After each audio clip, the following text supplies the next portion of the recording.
কোচবিহারের দীর্ঘ ইতিহাস, ঐতিহ্য আর সংস্কৃতিকে না জেনে বুঝে আজকাল কিছু মানুষ কোচবিহারের মহারাজাদের নিয়ে আজে বাজে মন্তব্য করছেন। কেউ বলছেন তারা নাকি ব্রিটিশদের দালালি করেছিলেন। এই ধরনের কথা কেবল উত্তরবঙ্গের মানুষদের মনে আঘাত করেননি, উত্তরবঙ্গের আপামর মানুষের আবেগ ও শ্রদ্ধাকে চরম অসম্মান করেছেন। উত্তরবঙ্গের হিন্দু, মুসলিম, বড়ো, জৈন প্রতিটি ধর্মের মানুষ শতাব্দী প্রাচীন শ্রদ্ধাকে যারা এভাবে অপমান করেছে, তাদের কাছে গোটা উত্তরবঙ্গের প্রশ্ন, তারা কি আদৌ এখানকার ইতিহাস জানে? তারা কি জানে বীর মহাবীর চিলারায় বা মহারাজা নরনারায়ণের সেই সাহসিকতার কথা? মোগল, পাঠান, ভুটিয়া কিংবা ওহম আক্রমণের সময় কিভাবে নিজেদের মাতৃভূমি রক্ষা করা হয়েছিল তা কি ওদের জানা আছে? সর্বোপরি এই ভারতবর্ষের জন্য কোচবিহার রাজাদের অবদান কতখানি, বা দেশ স্বাধীন কিংবা সমাজের কল্যাণের জন্য এই রাজ পরিবারের কি ভূমিকা রয়েছে? আজকের যুগে বসে সেই সময়কার বাস্তব পরিস্থিতি না বুঝে বিচার করার চরম মূর্খতা। নিজেদের অস্তিত্ব রক্ষা করতে শত্রুর বিরুদ্ধে কৌশলগত মিত্রতা করতে হয়, এটা রাজনীতির প্রাথমিক নিয়ম। কিন্তু এই না জানা মানুষগুলোর উদ্দেশ্যে আজ কয়েকটি ঐতিহাসিক তথ্য তুলে ধরছি। আপনারা দেখছেন মহানৈর আথারি।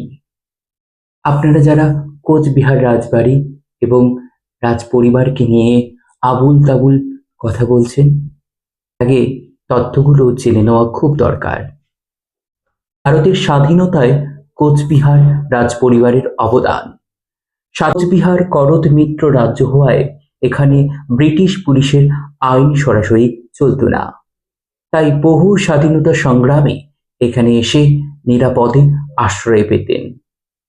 নেতাজি গবেষক ও আন্তর্জাতিক আদালতের আইনজীবী জগদীশ মুখার্জির প্রমাণ অনুযায়ী মহারাজা জগদীপেন্দ্র নারায়ণ নেতাজির আজাদ হিন্দ ফৌজকে বিপুল পরিমাণে অর্থ সাহায্য করেছিলেন।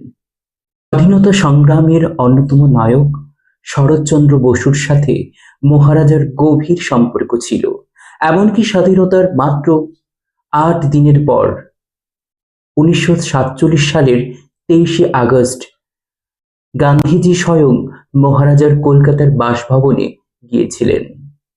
ভারত কিন্তু কোচবিহারকে নিজেদের অধীনে নেওয়ার জন্য গভীর চক্রান্ত করেছিল। মহারাজা জগদীপেন্দ্র নারায়ণের দূরদর্শিতার জন্য কোচবিহার ভারতের অন্তর্ভুক্ত হয়।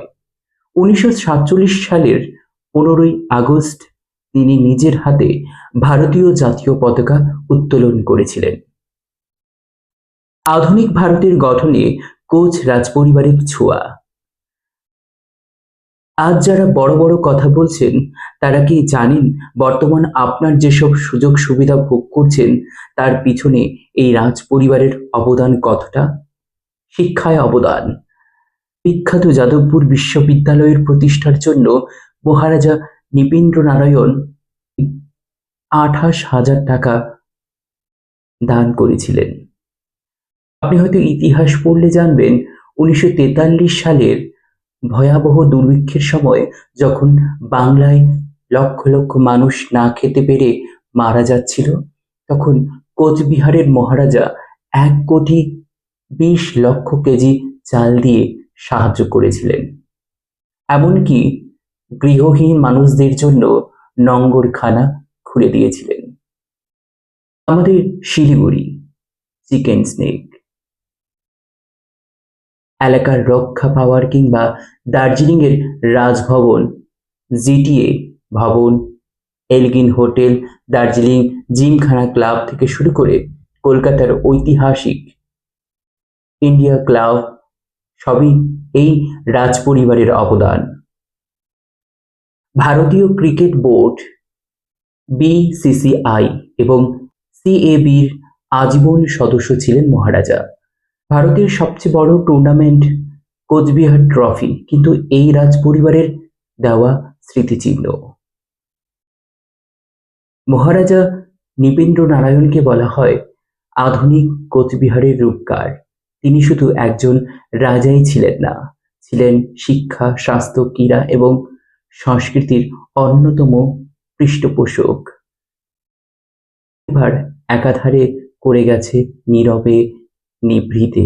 কোনো সমাজ বা ব্যক্তির সমালোচনা করার আগে সত্য ইতিহাসটা জানা খুব দরকার। কারো উপর ব্যক্তিগত রাগ বা রাজনৈতিক ফায়দা তোলার জন্য গোটা একটা সমাজ বা ইতিহাসকে কালিমা লিপ্ত করা বন্ধ হোক।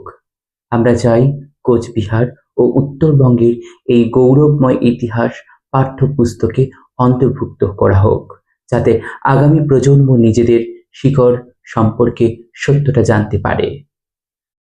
যুক্তি তর্ক হোক সত্যের সন্ধানে, কোনো জাতিকে নিচু দেখানোর জন্য নয়। এই ছোট্ট ভিডিওর মধ্যে সম্পূর্ণ তথ্য তুলে ধরা অসম্ভব, এবং আরো অনেক কিছুই ছাড়া পড়ল। আশা করছি কিছুটা হলেও আপনারা জানতে পেরেছেন। আপাতত এখানে শেষ করছি। ভালো থাকবেন, সুস্থ থাকবেন এবং পাশে থাকার জন্য সাবস্ক্রাইব করে দিবেন, কমেন্ট করবেন আর অবশ্যই সবার সঙ্গে এই ভিডিওটি শেয়ার করে দিবেন। নমস্কার।